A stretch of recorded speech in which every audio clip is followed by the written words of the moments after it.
petite vidéo du soir, espoir, vidéo littérature ce soir. Je voulais vous parler d'un ouvrage que je viens de lire qui m'a beaucoup plu. Bon, il est critiquable aussi, mais il est quand même vachement bien. C'était Une fois la famille d'Emmanuel Todd. Alors, c'est une bande dessinée. Alors, on a vu mieux, hein, comme design, même s'il paraît que le mec qui a dessiné, là, il s'appelle Terreur Graphique, là, il paraît qu'il est bon et tout. Voilà, il y a des trucs caricaturaux et autres. Mais il y a aussi des petits bijoux. Et je vais vous en parler par rapport à ça.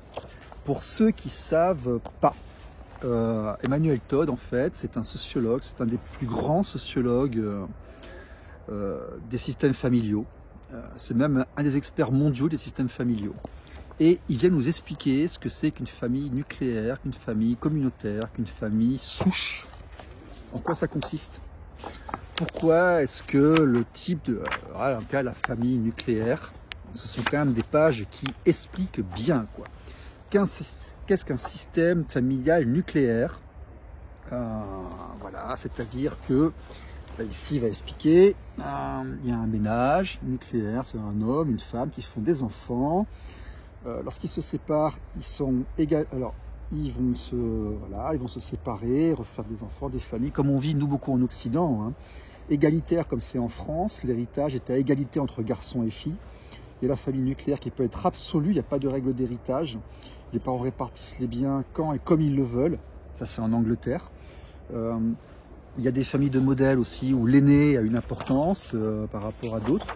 Donc, il parle de la France, de l'Angleterre, de l'Allemagne, de la Chine, de la Russie.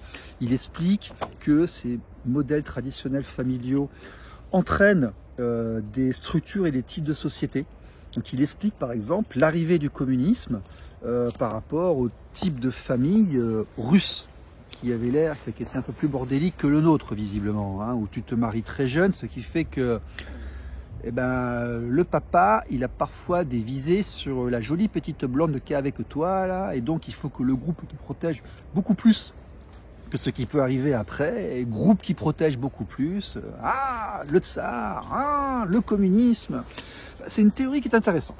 Il parle aussi des modèles qu'il y a en Allemagne, il dit la façon de faire, on y retrouve les raisons de la rigueur allemande, l'Angleterre, la Chine, le Japon, pas mal d'endroits. Et c'est vraiment intéressant cette vision de dire le système familial influence la façon dont la société se comporte, ou plutôt la société est influencée par la manière dont le modèle familial s'effectue.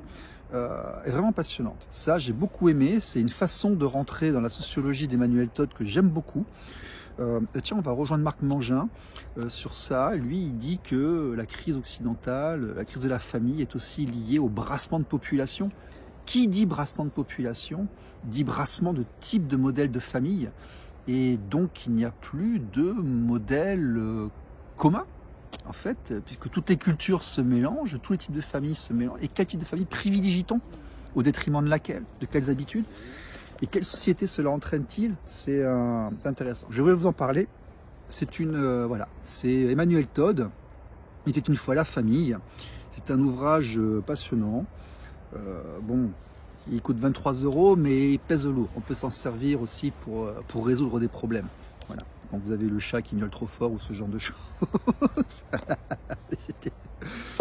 C'est un bel objet aussi, voilà, qui vous aidera à rentrer dans la sociologie de la famille et dans le monde de Monsieur Emmanuel Todd.